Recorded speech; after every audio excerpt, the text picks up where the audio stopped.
I just finished my animal duties. I fed all the animals, although these turkeys are showing up because they want some treats. And I do have treats for them, but I just gave them treats. Can you see them? There's one. So I was inspired to share on a question that came to my attention, and the question was, what are the enemies to enlightenment? And there are no enemies to enlightenment, because there are no enemies. There are no enemies. There's nothing that opposes life. Life will do what it's going to do, and it'll continue to unfold. There's nothing that can oppose it. There's nothing that opposes love. Being all encompassing, the Course teaches us, the Course in Miracles says, that love has no opposite. There's nothing that it could oppose the light. You can't fight against light. Darkness does not fight against light. It is the absence of light. And in the presence of light, there is no darkness. So there's nothing that can oppose, that is an enemy of enlightenment. Course in Miracles says enlightenment is not a change at all, that in fact it is a recognition. So if it's not a change at all, then it must be that there's no effort. There's no effort.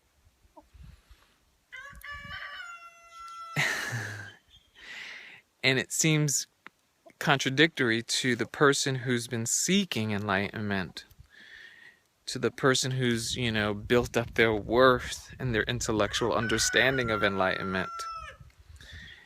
It just seems at odds with that, because that's what we're taught to do in this world, this idea of getting and establishing a sense of worthiness. And what I'm saying right now, what's coming through right now, is none of that is necessary for enlightenment.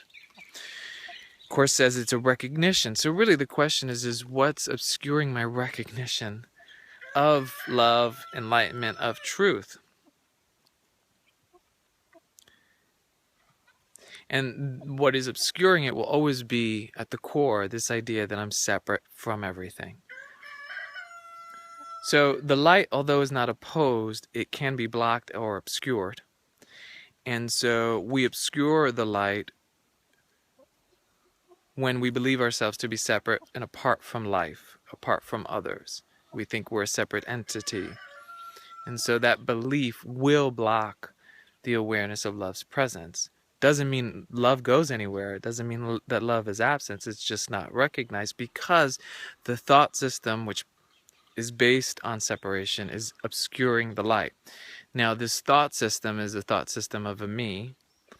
And this me who's searching for enlightenment will never find enlightenment, because the me's existence is dependent upon not finding or not discovering or recognizing the light, the truth. So analogously, you can think of the person like a shadow.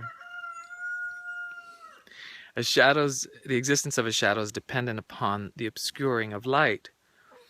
But the shadow can never really come to know the light, because the moment the shadow knows or merges with the light, you can say the shadow is gone, right? The shadow cannot exist, just like darkness cannot exist in the presence of light. So the person being a shadow, a person whose existence is made up or created by the absence of light or the obscuring of light, will never come to know enlightenment. And bear with me, I have a chicken that's like pecking at my feet.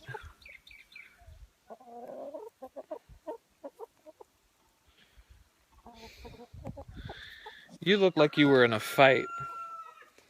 This one looks like she's in a fight. You look like you got like some bruising.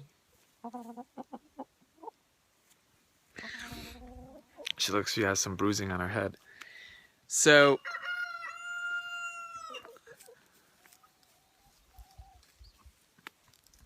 the person, like the shadow, could never really come to see the light, because in the presence of the light, the shadow is dissolved.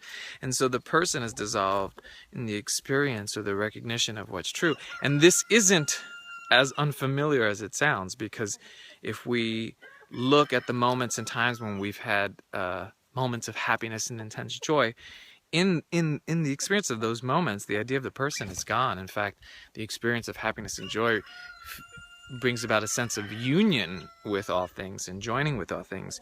So that's really what the aim is well, not that it's an aim, but that's really what is required to recognize truth. It's a willingness to let go of our resistance, really. So it's enlightenment is really just calling forth an acceptance of really of what is and what has always been, what's unopposed, what's just happening, whether it be roosters in the background, chickens that are half beaten and pecking at my feet. It doesn't matter. It's like the simplicity of it is just all what is this moment right now. And the moment that I think I'm separate from the whole and I have to accomplish, manipulate, earn, get, that I'll be lost. And so enlightenment is obscured. So there are no enemies to enlightenment. And it's not hidden from us. Nothing is hidden from us. Everything is freely given. And it's really this seeming thought system that obscures the recognition of all that's given to us. But everything's given to us. And innocently, sometimes it appears that things are missing or things are not going right. I always talk about my mother who lost her sunglasses. She looked all over the house for these sunglasses. All the while she had them right on her forehead. You know how we lay our sunglasses sometimes on our head. She didn't realize they were there, but they were never hidden from her. It was simply a misperception.